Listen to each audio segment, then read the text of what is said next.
to the deep blue of the sky.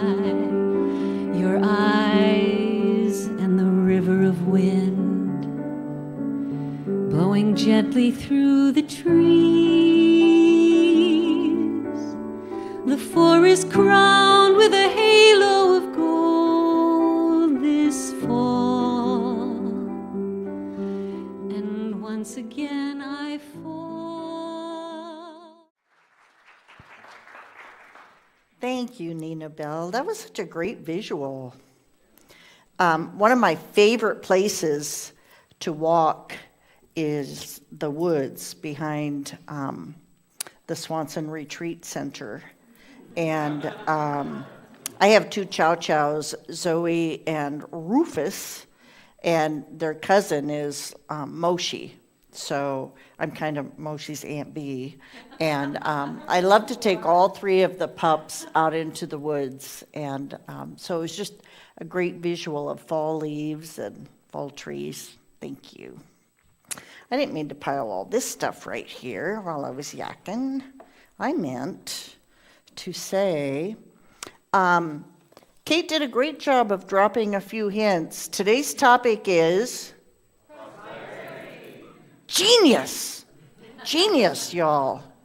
We're on a roll this month, and what we're covering is what I consider, from my own personal journey to prosperous living, what I consider to be the 4 foundational, key, basic principles in prosperity. So we're on our second week. We'll hit a couple of highlights from our first week.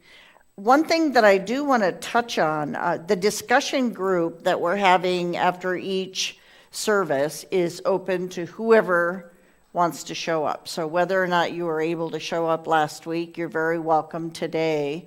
What I really got clearly in last week's lesson, because I asked a few of you, what's your idea of prosperity? What's your definition?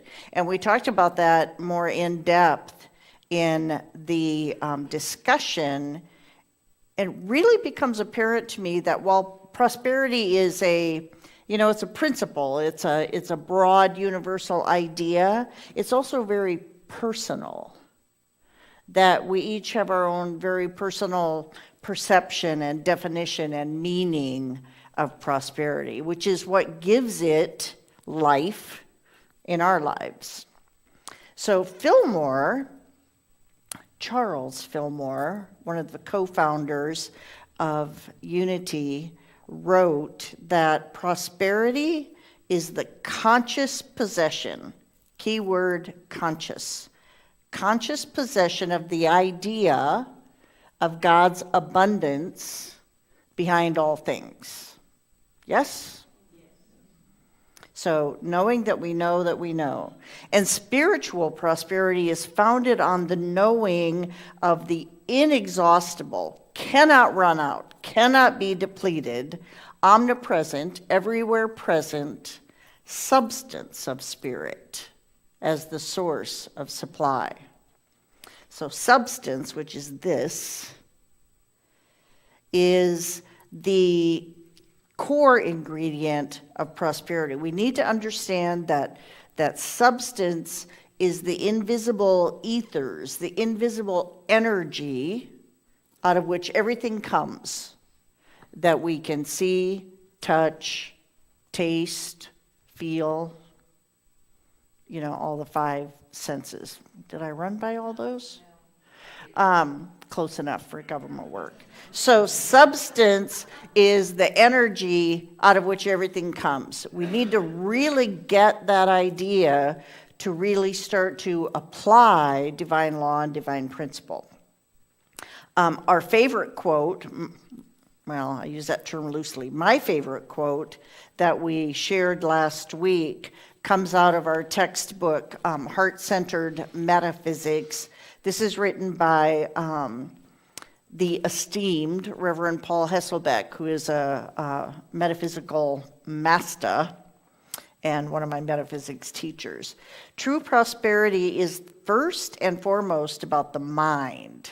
Remember that story about Cindy Hathaway saying, I changed my mind about money? So it's first and foremost about the mind. It's about obtaining a consciousness through and from which substance flows. Okay? So it's us becoming a part of this energy of substance. And it's ultimately about unfolding more and more of the Christ consciousness, of the divine mind, of God mind in us. Prosperity, hear this, originates in and from the truth of who and what we are. That right there, it's a long tattoo, but if we can truly embody these words and this idea, it's a huge wide open doorway to living prosperously. So one of the comments that came up last week, I think it was a definition of prosperity.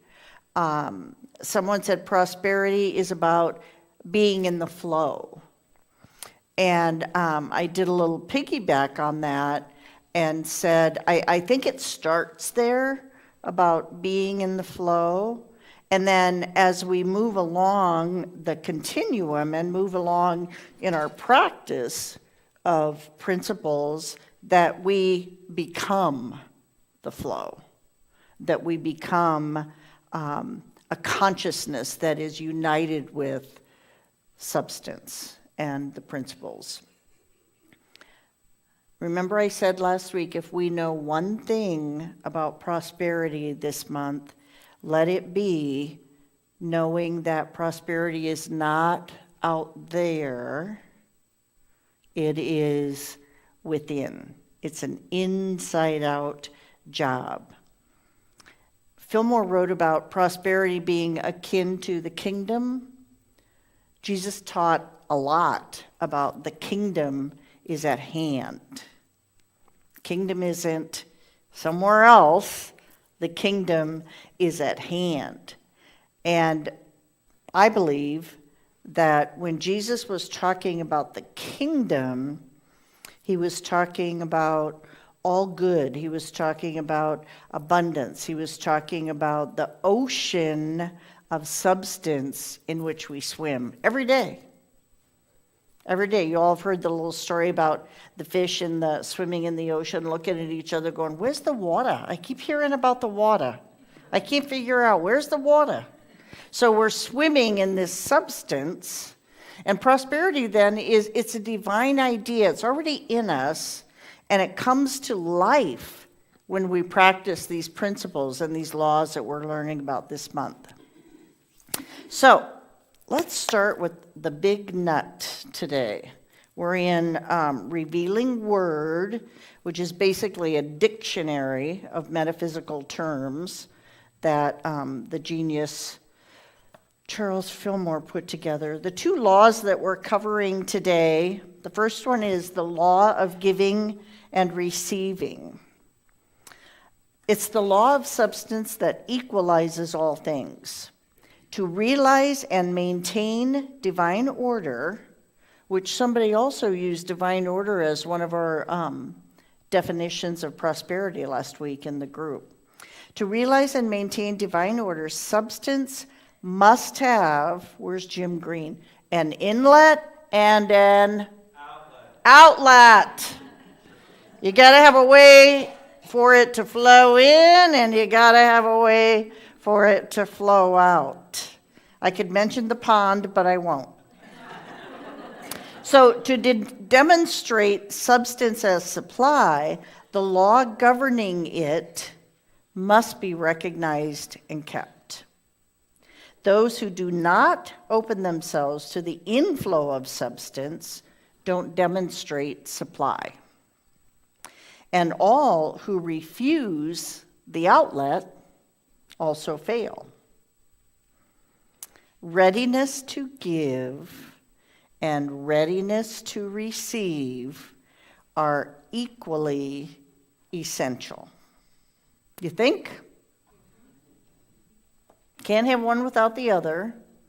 And keeping those two concepts in balance is really important. So equally essential. We have a phrase, some of us who have conversations about prosperity. So failure to practice this law, failure to willingly give and joyfully give. I can't remember if Jesus said it or Charles said it. I think it was Charles said, God loves a cheerful giver. So I was going to make a crack. I won't. Okay. So we worked a lot this weekend, didn't we, Laura?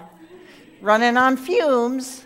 So what we call this, if I'm not willing to give of the good that I know about, and if I'm not willing to receive good from one of God's channels, I am standing on my hose. Anybody ever try and well, we don't water our lawn, but wash a car or something and the water isn't flowing right, and you look and there's a big knot in it. It's like, oh, here I am being the knot in my hose. Here I am standing on my hose saying, oh, I can't give that because I don't have enough. If I give that, then I'm giving away what I have, and there won't be any more. Or come to the idea of receiving. It doesn't get talked about a lot, but who among us, when being offered something, could be a meal, could be money, could be a gift, how many of us have ever said, oh no, I couldn't? Come on! Oh no, I couldn't. Oh no, you shouldn't. Yeah, no, I better not. So we really can't stress enough the importance of this balance of giving and receiving.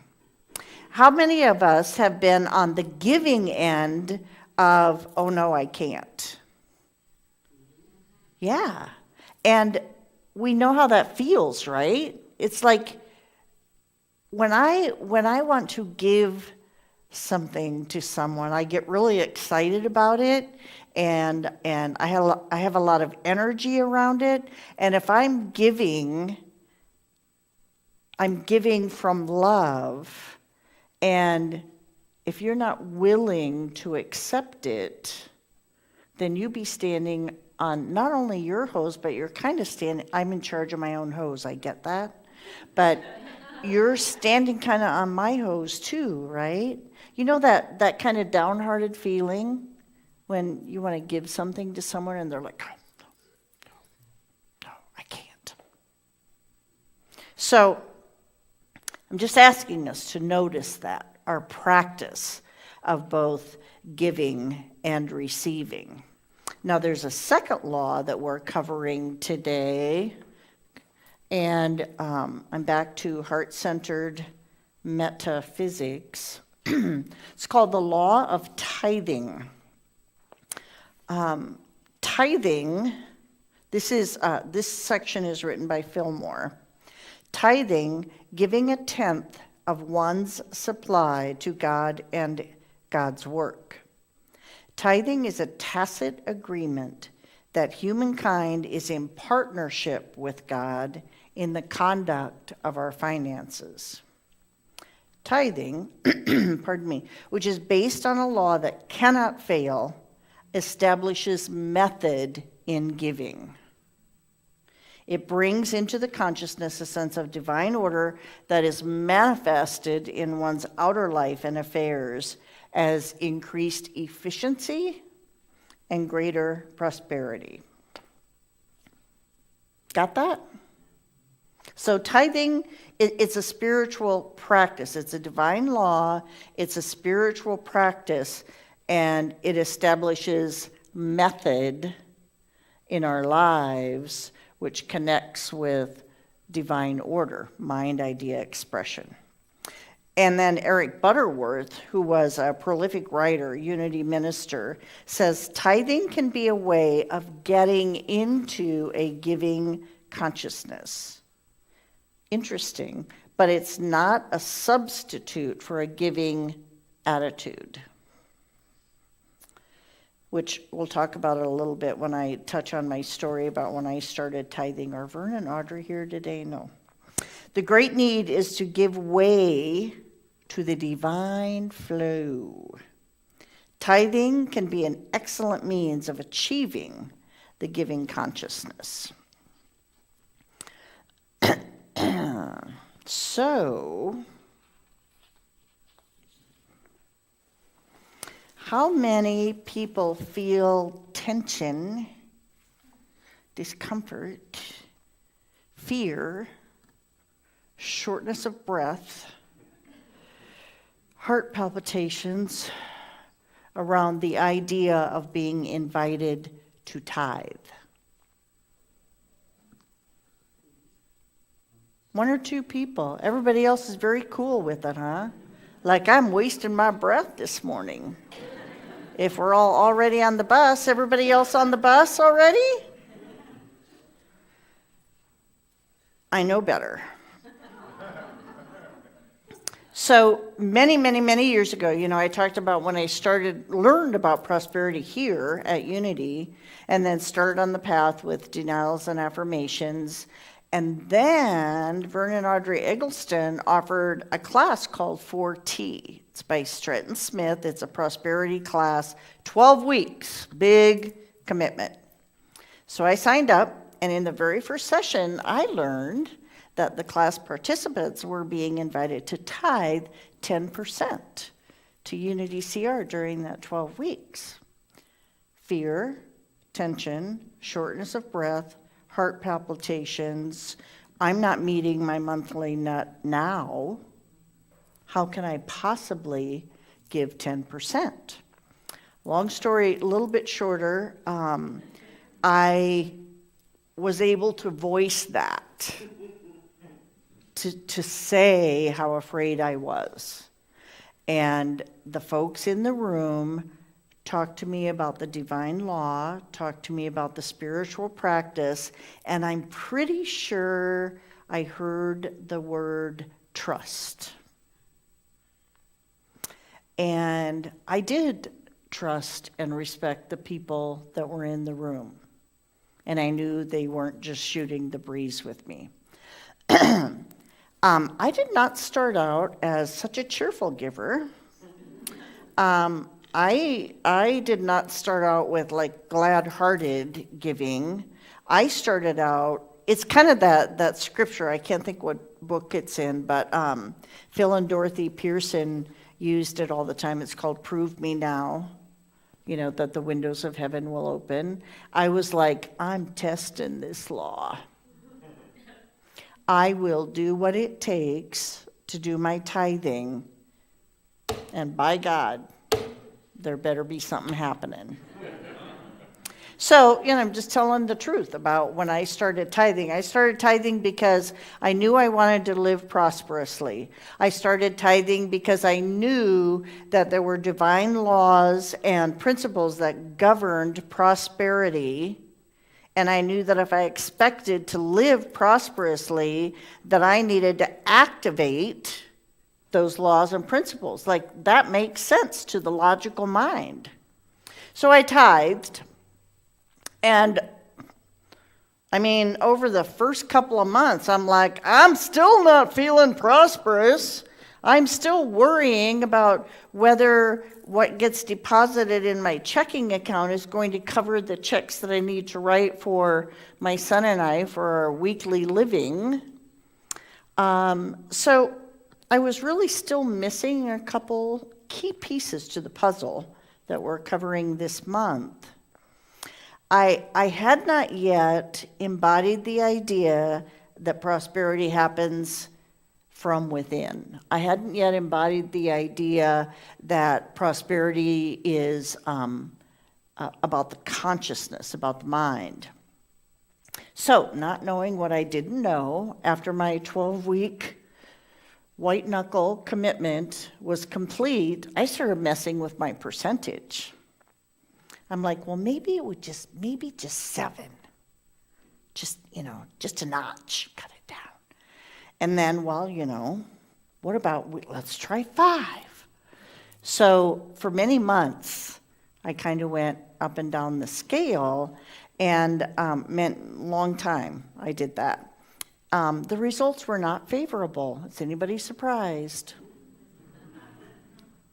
I kind of was, actually. So sometime in the early 21st century, I got it together. I had taken that one prosperity course, and it occurred to me that I needed to get my mitts on every prosperity course I could.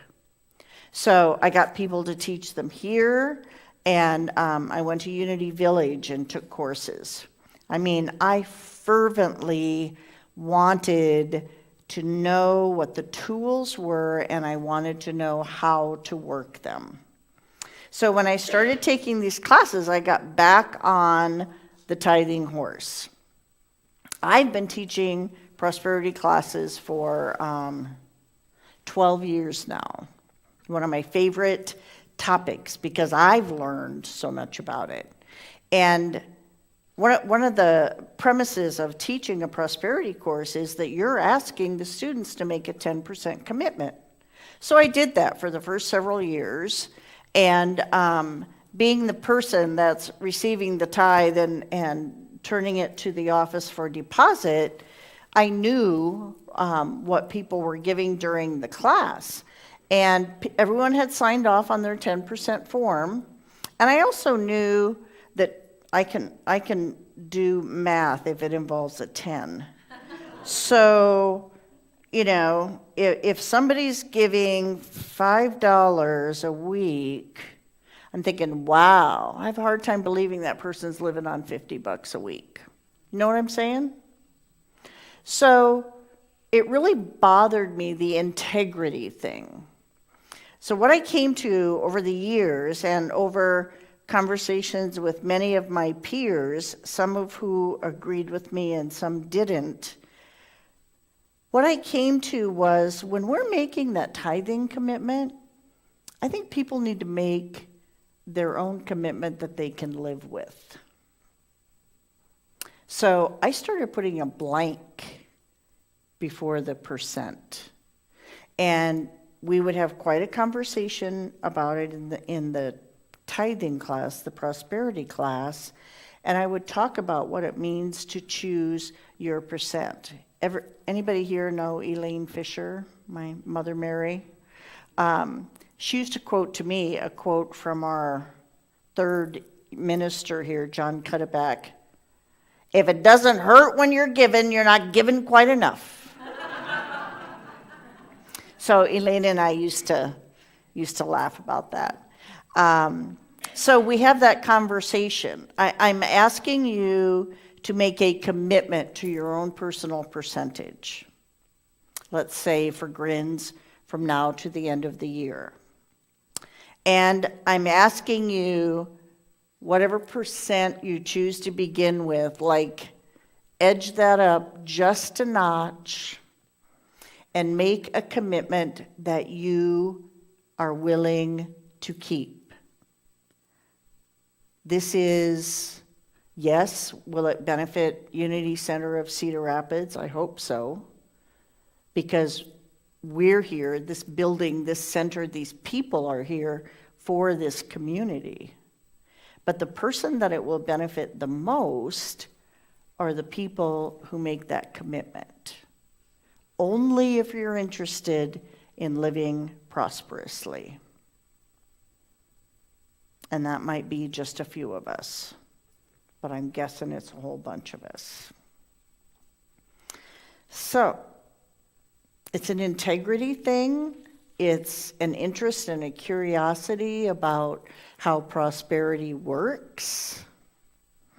And as I got in that groove, when I got back in the horse, I went back to 10% and stopped messing with it. And then it occurred to me that it's okay to go over 10%. So I adjust mine annually, or whatever. I'm basically tithing the base 10% on any money that comes to me. Like I said, I can do the math when it comes to 10. There's another idea about tithing, and it has to do with this. This comment came up. We had a board retreat this weekend, and one of the comments that was made was that it was really genius when we went to inviting people to record the ways in which they support this spiritual community. And I remember meeting, this is several years ago, remember meeting with a congregant who wanted to learn about prosperity and truly didn't have a job, didn't have an earthly income source. And so they're like, what do you do with that? And I said, what do you consider your gifts and talents? One of the things was jewelry making.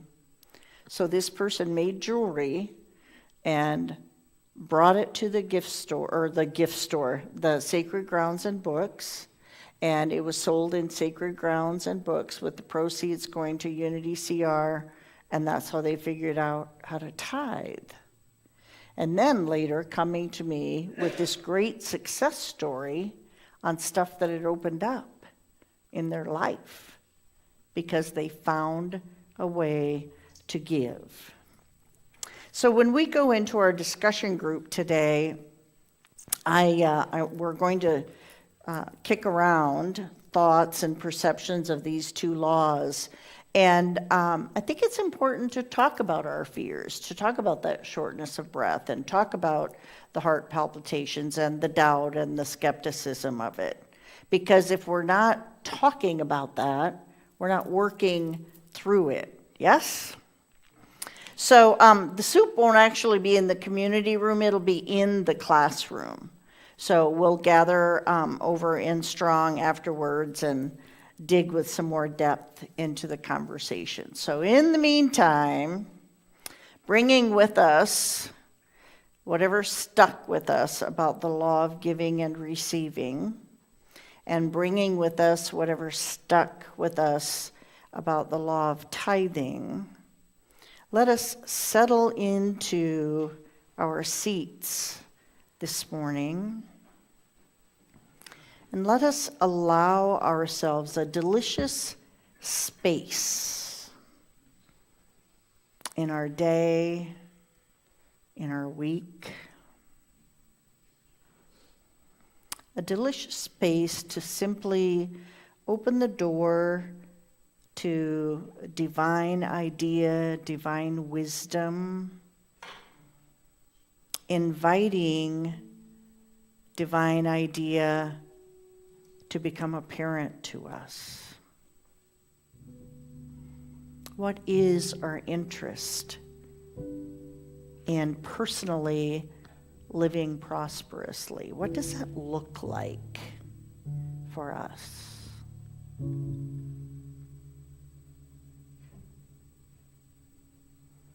I shared last week that at a crucial time in my life, over a period of many months in meditation, in my download, I heard two phrases repeatedly. All I'm asking you to do is trust.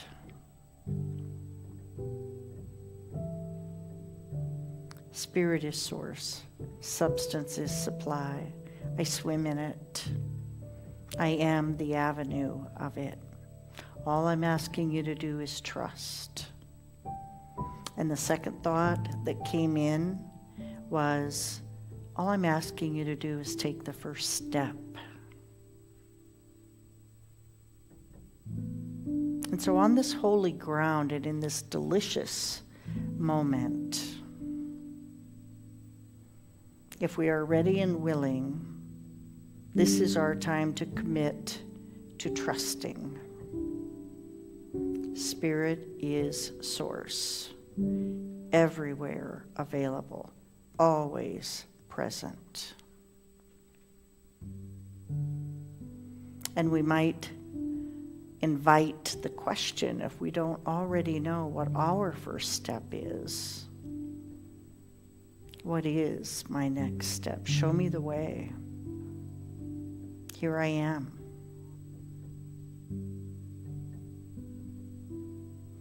Be still and know that I am God.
Delicious. And so it is. Amen. Washed by the very same rain. We are swimming in the stream together. Some in power and some in pain. Some in power and some in pain. We can worship the ground we walk on. We can worship the ground we walk on, cherishing the beings that we live beside. Cherishing the beings that we live beside. Loving spirits will live forever. Loving spirits will live forever. We're all swimming to the other side. We're all swimming to the other side. Okay, I'll kind of call out opening words, and we'll try to sing this together. We are living neath the great Big Dipper. We are living neath the great. We are washed by the very same rain. We are washed by the very. We are swimming in the stream together. We are swimming in the stream. Some in power and some in pain. Power and some in pain. We can worship this ground we walk on. We can worship this ground. Cherishing the beings that we live beside. Cherishing the beings that we live beside. Loving spirits. Loving spirits will live forever. We're all swimming. We're all swimming to the other side. We'll sing this a lot through this song, so hopefully by the end you'll have something to take home with you. First verse. I am alone and I am searching, hungering for answers in my time. I am balanced at the brink of wisdom.